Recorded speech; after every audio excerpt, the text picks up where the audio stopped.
जी अस्सलाम वालेकुम। हाँ जी, क्या हाल है? सुफियान ज़ेब संडे को बहुत अच्छी मॉर्निंग आपकी खिदमत में हाजिर है। और मैं बहुत खुश हूँ, मैं बहुत ठीक ठाक हूँ। कोई समझ नहीं आ रही कि अपनी खुशी का इजहार कैसे किया जाए। केक काटा जाए, कोई दुम्बा ज़िबा किया जाए या न्याजी को फटे चाट दिया जाए। खैर, आप पूछ रहे होंगे ये खुशी किस बात की है। और भाई, खुशी कोई एक रीज़न हो तो बताएं ना। जारी बात है, हमारी खुशी पाकिस्तान की आवाम की खुशी है और यूथियों की खुशी पाकिस्तान के थल्ले जाने में है। तो अब ये क्या है मेरी खुशी?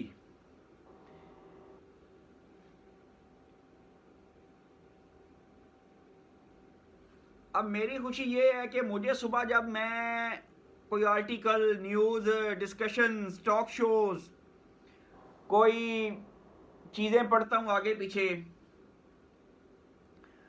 तो मुझे खबर मिलती है कि नवाज शरीफ आईटी सिटी में आलमी यूनिवर्सिटियों के कैंपसेस बनाए जाएंगे और गूगल से लेके हर कंपनी इन्वेस्ट करने के लिए तैयार है और वो इसी साल कैंपस कंप्लीट हो जाएगा। ठीक है, फिर मैं अगली खबर पे जाता हूं।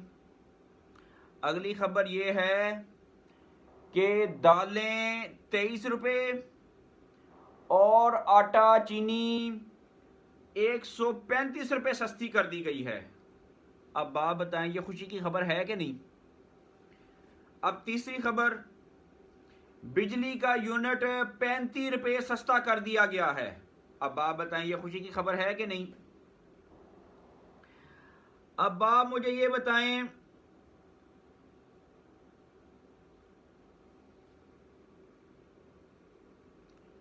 कि अवैस लगारी साहब ने कहा है कि हम 6 माह का ऐसा पैकेज लाएंगे जिसमें अवाम को बिजली और गैस दोनों सस्ती मिलेंगी। अब ये खुशी की खबर है कि नहीं? तो ये बात है कि भाई, इस तरह की खबरें जब सुनने को मिलती हैं तो ऑब्वियसली वो जो पाकिस्तान की तबाही का ठेकेदार बनते हैं, जैसे ये अफगानिस्तान है, इंडिया है, और वो जो ताकतें हैं जो अमेरिका वगैरह इमरान खान के हक में करारदादें पास करते हैं, अखबारात में आर्टिकल्स लिखते हैं और बरतानवी पार्लियामेंटेरियन इसके हक में खत लिखते हैं अपने लोगों को, तो दूसरी तरफ ये है। तो अब शहबाज शरीफ या इसहाक डार जो हैं वो सऊदी अरब गए हुए हैं। वो सऊदी अरब जाके वहाँ पे लोगों को कायल कर रहे हैं कि पाकिस्तान में कानकनी में, मादनियात में, सोलर में, डैम्स में, टेक्सटाइल में, गारमेंट्स में, आईटी सिटी में, फार्मास्यूटिकल्स में, इन चीज़ों में इन्वेस्ट करें, रोड्स वगैरह में, कानकनी में। तो ये अब खबरें सुनने को मिलती हैं। तो अब आप मुझे बताएं, जब इस तरह की खबरें सुनने को मिलेंगी तो पीटीआई का क्या हाल होगा? हम्म पीटीआई का तो हाल बुरा होना ही होना है ना सज्जनों तो मित्रों, की ख्याल है ਤੁਹਾਡਾ? अब बात यह है कि धी रानी प्रोग्राम के तहत जो स्टीयरिंग कमेटी बनाई गई है उसके इजलास में कम से कम 500 खानदानों की बच्चियों को उनके नाम सामने आए हैं और उनको जो है ना ये दिया जा रहा है, वज़ाइफ दिए जा रहे हैं। इसी तरह पाकिस्तान के पहले सरकारी ऑटिज़म की स्कूल की जो तकमील है वो इसी साल हो जाएगी। ये दूसरी अच्छी खबर है। तो अब मैं इसके बिल्कुल बरक्स आता हूं आपके पास, और जब बरक्स आऊंगा तो अब आप देखेंगे कि भाई पूरी गंगा ही उल्टी बह रही है। और वो गंगा उल्टी क्या बह रही है? वो ये है कि कल ये जो गंडापुर है, गंडापुर, इसने कहा है कि बानी पीटीआई इसी माह कॉल देंगे और हमने इस्लामाबाद पे और पाकिस्तान पे हमला करना है और उनकी रिहाई तक हम वापस नहीं आएंगे।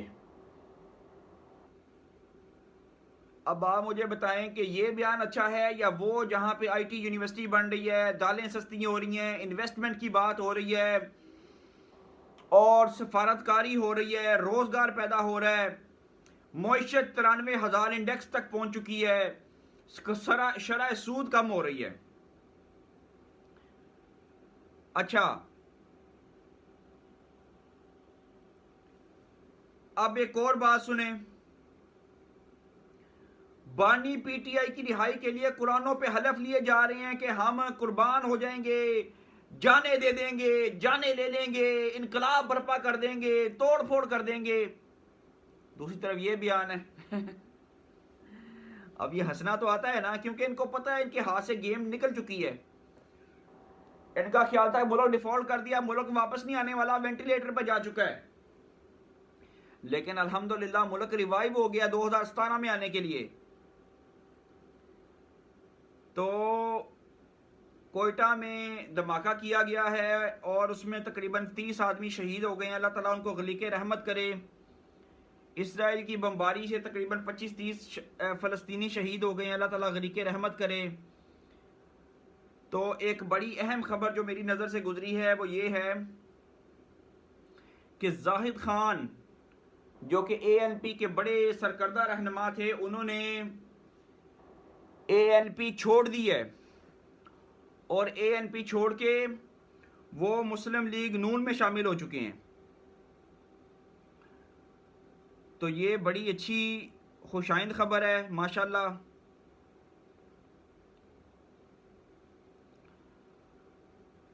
ट्रंप की जानिब से बानी पीटीआई के लिए रहाई के लिए दबाव की खबरें बेबुनियाद और फजूल हैं। अब आप देखें, ये यूथिए वही कौम है जो आज से सिर्फ 3 से 4 माह पहले ये बकवास करते करते नहीं थकते थे कि ये इम्पोर्टेड हुकूमत है, ये हुकूमत नामंजूर है, ये डोनाल्ड लू के साइफर की साजिश के जरिए आई है। हमने जो लोकल मीर सादिक और मीर जाफरों से अमेरिका ने डील करके हमारी हकीकी आज़ादी दबाई है, इनसे आज़ादी लेनी है, ये इनका प्रोपेगेंडा था। और आज ये उसी को अपना बाप और अपना बहनोई बना के उनके झंडे लहरा रहे हैं और उनकी लिए मदद के लिए ख्वास्तगार हैं उनसे। इसीलिए मैं कहता हूं कि यूथिया होना आसान नहीं है, अकल की कुर्बानी देना पड़ती है। कल जनाब ये जो फवाद चौधरी है उसने बहुत अच्छा बयान दिया है। उसने बोला है कि ये ट्रंप की जो इमरान खान से आशनाई है, ये सिर्फ आशनाई इस हद तक नहीं है कि ये एक दूसरे के पॉलिटिकली एफिलिएशन है, इनमें कोई बीच में हकीकी आज़ादी और इनकलाब का भी चक्कर है, जिसमें इमरान खान की इसकी माँ बहन बेटी का ये आपस में तबादला करते रहे हैं। कोई उसका ससुर है, कोई उसका बहनोई है, कोई उसने बीवी एक्सचेंज की हुई है और इस तरह के मामलात हैं इनके। तो अल्लाह ताला खैर फरमाए। शहबाज शरीफ सऊदीया में इसहाक डार के साथ, मरियम नवाज पंजाब में, आर्मी चीफ मोहसिन नकवी और राना सनाउल्लाह के साथ मिलके इस फितने को अंजाम तक पहुंचा रहे हैं।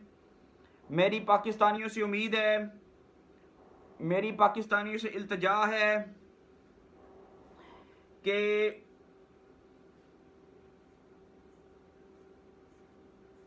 ये जो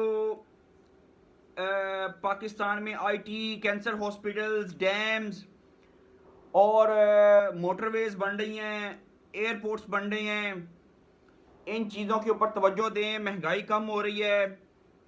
तो आईटी यूनिवर्सिटी के तकरीबन 3 तय खानों का 50% काम मुकम्मल हो चुका है। ये बड़ी खुशाइंद खबर है इंशाल्लाह। इसमें पाकिस्तान में IT यूनिवर्सिटी का इनकलाब बरपा होगा। तो इन चीज़ों के ऊपर तवज्जो दें और देखें कौन आपके मफाद के लिए काम करता है। तो ये जो PTI है,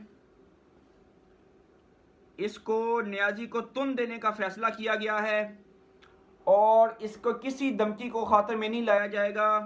ये पहले भी गालियाँ, इनकलाब और सर पे कफन और कब्रें खोदने की बातें करते थे। तो इन्होंने जो कल तालिबान को बुला के सवाबी में हलफ लिए हैं कि हम सर पे कफन बांध के निकलेंगे और ये करेंगे वो करेंगे, आप बिल्कुल शांत रहें, ये कुछ नहीं कर पाएंगे। इनका जनाजा बिल्कुल तैयार है, ये सियासी तौर पर ख़त्म हो चुकी हैं। मौलाना फजलुर रहमान ने बिल्कुल ठीक कहा है कि न्याजी जिंदा लाश बन चुका है। ये चाहे जो मर्जी करते रहें, इनके साथ मार ही मार है इंशाल्लाह। इनके ऊपर तोशाखाना केस 2, इनके ऊपर वो जो 9 मई के मुकदमात, इनके ऊपर वो जो 190 मिलियन पाउंड के केसेस, इनके ऊपर बगावत के मुकदमे जो इन्होंने क्रिमिनल्स क्राइम किए, वोट ऑफ कॉन्फिडेंस ना करवा के। तो इसी तरह इनके ऊपर ऐसे ऐसे मुकदमात हौलनाक हैं कि इमरान न्याजी को पता है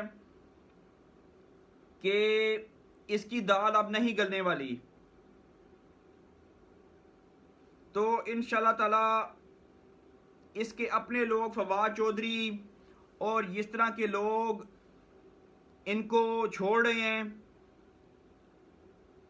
और इनकी जो है ना ताकुब किया जा रहा है। इनको किसी तरह समझ आ चुकी है कि भाई पाकिस्तान में हमारी दाल अब नहीं गलने वाली। और मैं आपको बता दूं कि न्याजी ने अपने लोगों से कहा है कि मुझे कम से कम 8 से 10 लाशें चाहिए, फिर उनके ऊपर मैं एक कोहराम बर्पा कर सकूं। लेकिन इंशाल्लाह ताला इनको कोई लाशें नहीं देना। ये हमारा मेन मिशन है और अपनी आवाम को इस फितने और झूठ से, यूट्यूबर से, ब्लैक शीप्स जजेस से बचा के, अदम बर्दाश्त से निकाल के आराम और सुकून के साथ तरक्की की तरफ लेके जाना हमारा मकसद है। और इनकी मुनाफिकत, झूठ, फसाद और ये चीज़ें इंशाल्लाह ताला आप देखेंगे कि दम तोड़ चुकी हैं और पाकिस्तान आगे जा चुका है। अल्लाह ताला आपका हामी नासिर हो। पंजाब में तो PTI किसी फितने में नहीं आ सकती।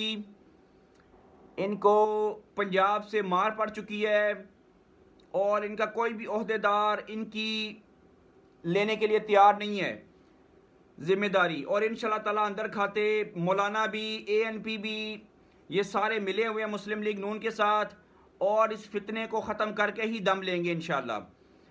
लाइक करें, सब्सक्राइब करें, शेयर करें, कमेंट करें, अपने ख्यालात का इजहार करें, चैनल को सब्सक्राइब करें, डिफरेंट व्हाट्सएप ग्रुप में घुमाएं और अल्लाह ताला आपको खैर व बरकत दे। अल्लाह ताला आपको शादो आबाद रखे। पाकिस्तान जिंदाबाद।